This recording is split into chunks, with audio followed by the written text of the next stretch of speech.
مولانا، ایک سوال یہ پوچھنا رہا کہ کیا اگر سے شوہر بیوی میں سے اگر بیوی کا انتقال ہو گیا تو شوہر ہوں، بیوی کو چھو سکتا ہے یا دیکھ سکتا ہے یا قبر میں اتار سکتا ہے؟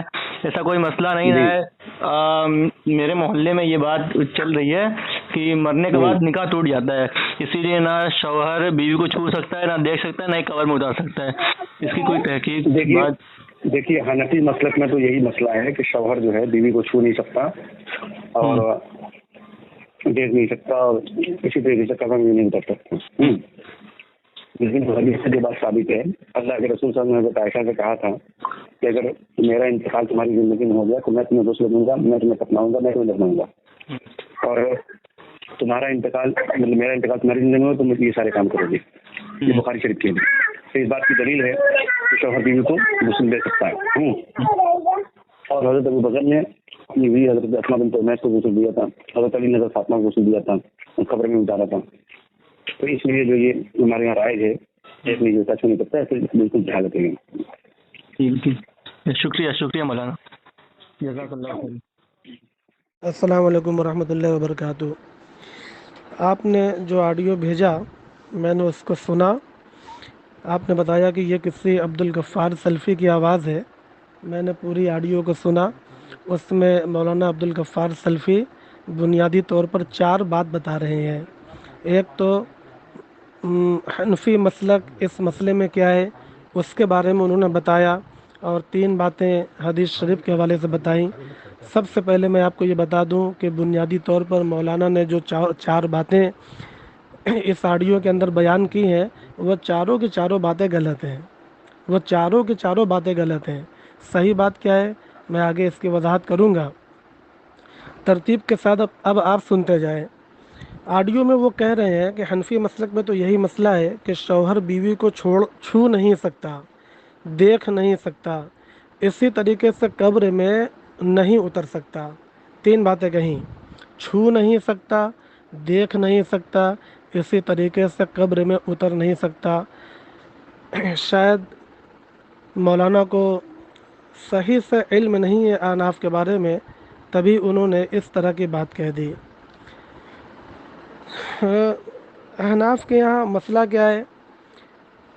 احناف کی مشہور ترین کتاب شامی جلد نمبر 3 صفحہ نمبر 90-91 مکتبہ زکریہ دیوبند میں یہ لکھا ہوا ہے وَيُمْنَعُ زَوْجُهَا مِنْ غَسْلِهَا وَمَسِّهَا لَا مِنَ النَّظْرِ إِلَيْهَا عَلَى الْأَصَحِّ، جس کا ترجمہ یہ ہے کہ شوہر کو منع کیا جائے گا اس کو غسل دینے سے اور اس کو چھونے سے، اور نہیں منع کیا جائے گا اس کی طرف دیکھنے سے، صحیح ترین قول کے مطابق۔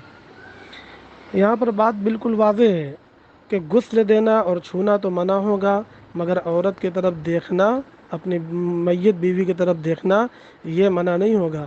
مگر مولانا موصوف کو شاید یہ معلوم نہیں، اس لیے انہوں نے وہ یہ آڈیو میں کہہ رہے ہیں کہ اس کو دیکھ بھی نہیں سکتا۔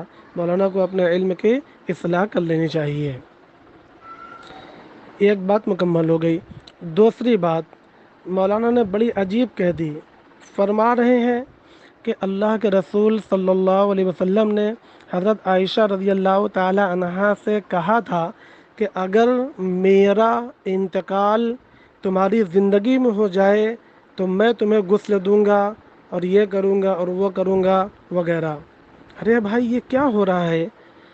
یہ کیسے ہو سکتا ہے کہ اللہ کے نبی کا انتقال ہو جائے اس کے بعد وہ آ کر غسل دیں گے؟ کیا دوبارہ زندہ ہو کر آئیں گے غسل دیں گے؟ اگر میرا انتقال تمہاری زندگی میں ہو جائے تو میں تمہیں غسل دوں گا، ارے انتقال آپ کا ہو جائے گا تو آپ غسل کیسے دیں گے؟ عجیب بات مولانا کہہ رہے ہیں، سمجھ میں نہیں آ رہی ہے کہ آخر اس بات سے یہ کہنا کیا چاہتے ہیں۔ اور بخاری شریف کے حوالے سے کہہ رہے ہیں، پوری بخاری میں اس طرح کی بات نہیں ملے گی، یا شاید مولانا غلط ترجمہ کر رہے ہیں یا ان سے سبقت لسانی ہو رہی ہے۔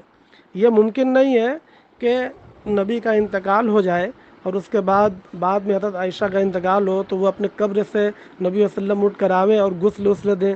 اگر ایسا ہوتا تو معراج کی طرح بڑا مشہور ہوتا بھائی صاحب، مگر ایسا ہوا نہیں۔ اس لیے میں نے کہا کہ جو مولانا نے 4 باتیں آڈیو میں بیان کی سب کے سب غلط ہیں۔ یہ تو میں نے بتلا دیا کیسے غلط ہے۔ اب موصوفی نے کہا ہے تو موصوفی بتائیں کہ جب نبی کا انتقال ہو گیا اور اس کے تقریباً 35-37 سال کے بعد حضرت عائشہ کا انتقال ہوا، تو کیا اللہ کے رسول صلی اللہ علیہ وسلم نے حضرت عائشہ رضی اللہ تعالی عنہا کو غسل دیا تھا؟ دیا تھا تو کیسے قبر سے اٹھ کر آئے تھے؟ ہمارے علم کے مطابق تو ایسی کوئی بات کتاب میں موجود نہیں ہے۔ چونکہ مولانا موصوف نے کہا ہے تو شاید ان کے مذہب کے کسی معتبر کتاب میں رسول اللہ صلی اللہ علیہ وسلم کو غسل دینے کا پورا واقعہ تفصیل کے ساتھ مذکور ہو۔ یہ تو اب وہی بتائیں گے، کتاب بھی انشاءاللہ وہ سامنے کریں گے، دکھائیں گے کہ 35-37 سال کے بعد جب حضرت عائشہ رضی اللہ تعالی عنہا کا انتقال ہوا تو اللہ کے رسول صلی اللہ علیہ وسلم کیسے قبر مبارک سے تشریف لائے اور کیسے غسل دیا۔ یہ تو اب انہی کے ذمے ہے۔ ہم تو کہتے ہیں یہ پوری بات ہی غلط ہو گئی مولانا کی، چاہے وہ بھول کرو، چاہے سبقت لسانی ہو، چاہے مولانا نے ترجمہ کرنے میں غلطی کر دی ہو، جو بھی ہو، مگر بہرحال غلط ہے۔ آگے موصوف کہہ رہے ہیں کہ اللہ کے نبی نے یہ فرمایا کہ اگر میرا انتقال تمہاری زندگی میں ہو جائے تو تم یہ سارے کام کرو گی، تم یہ سارے کام کرو گی۔ اور آگے فرمایا، کہتے ہیں کہ بخاری شریف کی ہے، بخاری شریف کی روایت ہے۔ میں آپ سے بتلا دوں کہ یہ 100% غلط بات ہے۔ اللہ کے نبی صلی اللہ علیہ وسلم نے ایسا کہیں پر نہیں فرمایا کہ اگر میرا انتقال تمہاری زندگی میں ہو جائے تو یہ سب کام تم کرو گی۔ آپ جانتے ہیں کہ اللہ کے نبی کا انتقال تو ہوا ہی تھا حضرت عائشہ کی زندگی میں۔ حضرت عائشہ رضی اللہ تعالی عنہا نے کیا ان کو غسل دیا تھا نبی پاک صلی اللہ علیہ وسلم کو؟ نہیں دیا تھا، بری دنیا جانتی ہے۔ حضرت علی رضی اللہ تعالیٰ عنہ نے دیا، حضرت عباس رضی اللہ تعالیٰ عنہ تھے، ان کے دونوں لڑکے فضل اور قسم تھے، اسامہ تھے، کشران تھے، 6 لوگ تھے جو اللہ کے نبی صلی اللہ علیہ وسلم کو غسل دے رہے تھے۔ کوئی پانی تھما رہا تھا، کوئی کروٹ دلا رہا تھا، اس میں حضرت عائشہ رضی اللہ تعالیٰ عنہا بالکل نہیں تھی، قطعاً نہیں تھی۔ تو پھر مولانا نے جو یہ کہا کہ اللہ کے نبی نے حضرت عائشہ سے کہا تھا کہ تم یہ سب کام کرو گی، یہ عجیب و غریب بات ہے کہ حضرت عائشہ رضی اللہ تعالی عنہا نے اللہ کے نبی کی بات نہیں مانی، نعوذ باللہ۔ ایسا نہیں ہے، بلکہ بات یہ ہے کہ مولانا موصوف نے غلط بیانی سے کام لیا ہے، اس لیے آپ بالکل دھوکے میں نہ پڑیں۔ ایسی کوئی روایت بخاری شریف میں نہیں ہے۔ اگر بخاری شریف کا نام کوئی لے کر یہ بات بول رہا ہے تو مجھے کہنے دیجئے کہ پھر وہ جھوٹ بول رہا ہے۔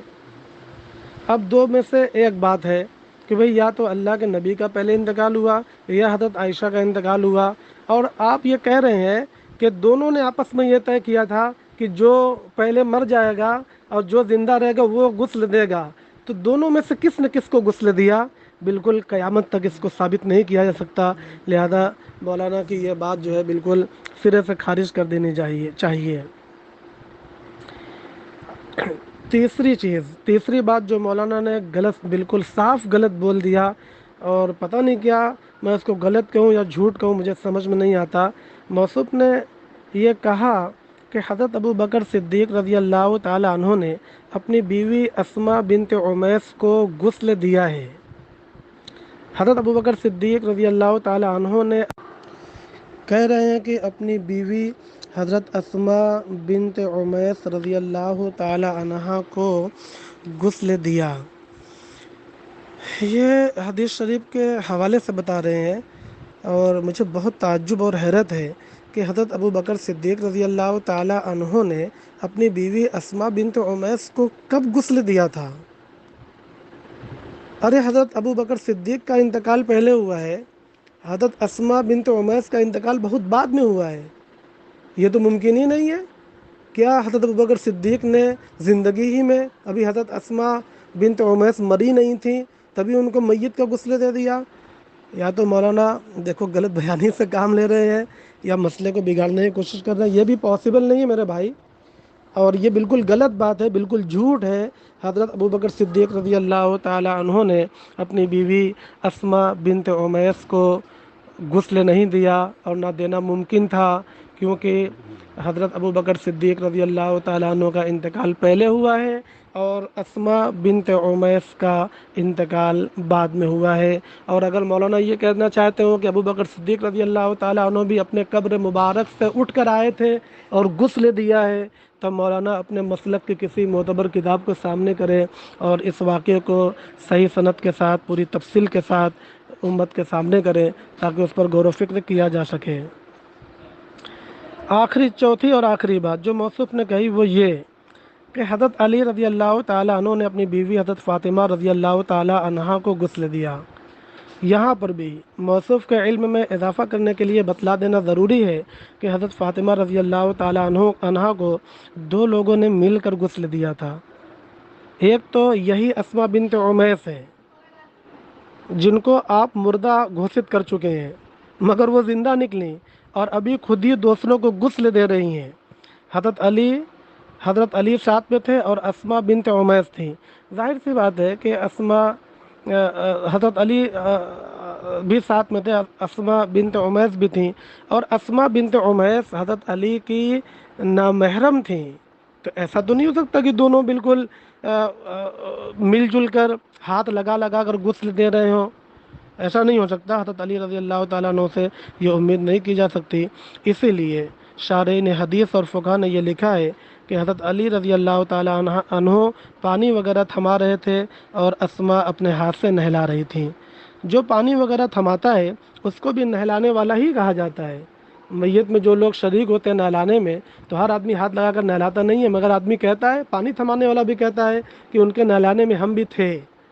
تو اسی طرح اگر کسی روایت سے یہ ثابت بھی ہو جائے کہ نبی پاک صلی اللہ علیہ وسلم نے حضرت عائشہ رضی اللہ تعالیٰ عنہ سے یہ کہا ہے کہ اگر تم میری زندگی میں انتقال کر جاؤ گی تو میں تمہیں غسل دوں گا، میں تمہیں کفن دوں گا، میں تمہارے اوپر نماز پڑھوں گا، میں تمہیں دفن کروں گا، تو اس سے یہ لازم نہیں آتا کہ اللہ کے نبی صلی اللہ علیہ وسلم کی منشا یہ رہی ہو کہ میں تمہیں اپنے ہاتھ سے غسل دوں گا، بلکہ غسل عورتیں دیں گی اور نبی صلی اللہ علیہ وسلم ان کا سپورٹ کر دیں گے، پانی وغیرہ اور دیگر چیزیں تھما دیں گے، تب بھی یہی کہا جائے گا کہ بھئی نبی صلی اللہ علیہ وسلم غسل میں شریک تھے۔